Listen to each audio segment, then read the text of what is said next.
তাহলে জিকিরের জগতে সবচেয়ে শ্রেষ্ঠ জিকিরের নাম সহিহ ইবনে হিব্বান, মুস্তাদরাকে হাকিম, দুইটা সহিহ হাদিসের গ্রন্থে হাদিসটা এসেছে।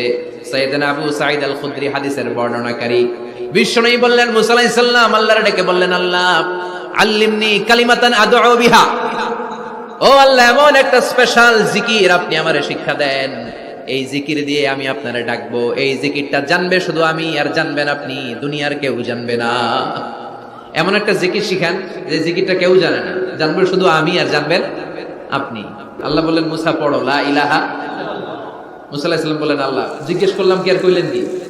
লা ইলাহা ইল্লাল্লাহ এটা তো জাতীয় জিকির, কথা কন, এটা তো ইন্টারন্যাশনাল জিকির, এটা তো সবাই পারে। আমি তো চাইছি এমন একটা এক্সক্লুসিভ যেটা আপনি আর আমি ছাড়া কেউ জানে না, শুধু জানবেন আপনি আর আমি। আল্লাহ বললেন, মুসা এর চাইতে শ্রেষ্ঠ জিকির আমার কাছে নাই।